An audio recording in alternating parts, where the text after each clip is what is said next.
অনির্বাণের operation successful হওয়ার কথাটা শোনা মাত্রই নীলুর উপরে বাজ ভেঙে পড়লো। হ্যাঁ বন্ধুরা, ভিডিওতে লাইক দিয়ে দেখতে থাকুন। ডাক্তাররা অপারেশন থিয়েটার থেকে বের হওয়া মাত্রই রাইকে জানায় যে আপনার হাজব্যান্ড এখন যথেষ্ট পরিমাণে ভালো আছে আর অপারেশন সাকসেসফুল হয়েছে, কিন্তু আগামী 48 ঘন্টা ওনার জন্য যথেষ্ট পরিমাণে ক্রিটিক্যাল। তাই আপনি ঠাকুরের কাছে প্রার্থনা করুন যাতে আপনার হাজব্যান্ড খুব শীঘ্রই জ্ঞান ফিরে আসে। তখন এই কথা বলা মাত্র রাই বলতে থাকে যে এখন তো অন্তত উনি বিপদ মুক্ত, তাই না ডাক্তার? তখন ডাক্তার মশাই বলতে থাকে যে দেখুন, আমরা কিছু বলতে পারছি না, আগামী 48 ঘন্টার জন্য আমরা ওনাকে অবজারভেশনে রাখছি। ওদিকে কথা শোনা মাত্র নীলু বলতে থাকে যে তার মানে ডাক্তার উনি বেঁচে গিয়েছে। তখন এই কথা শুনে রাই অবাক দৃষ্টিতে নীলুর দিকে তাকিয়ে থাকে আর বলতে থাকে যে আচ্ছা নীলু, তুই যদি শুনতিস যে ওর অপারেশনটা ফেল হয়েছে তাহলে কি তুই খুব বেশি খুশি হতিস নাকি তুই চাস যে ও যাতে মরে যায়? কি কোনটা?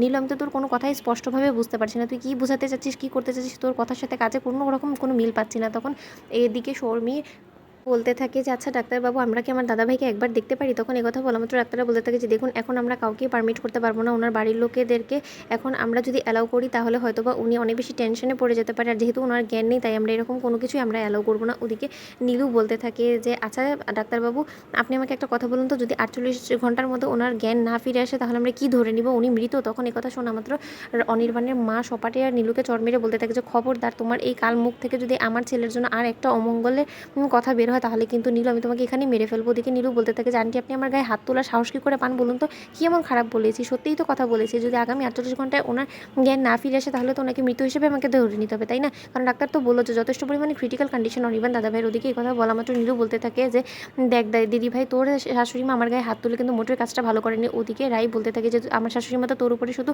হাত তুলেছে, আমার তো ইচ্ছে করছিল যে তোকে এক্ষুনি আমি ঘাট ধাক্কা দিয়ে হসপিটাল থেকে বের করে দিই।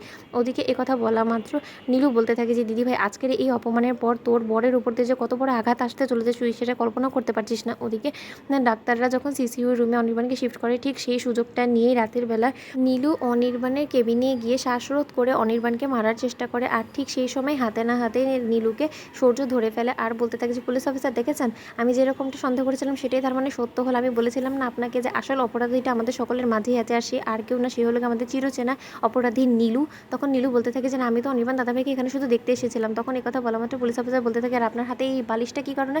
তখন নীলু বলতে থাকে আসলে অনির্বাণ দাদাভাইয়ের মাথার ওখান থেকে না বালিশটা সরে গিয়েছিল বিধে আমি ওনাকে বালিশটা দেওয়ার জন্য এখানে এসেছি। তখন এই কথা বলা মাত্র পুলিশ অফিসাররা বলতে থাকে যে আচ্ছা, আপনি যে কথাটা বলছেন সেটার আপনার কোনো প্রমাণ আছে?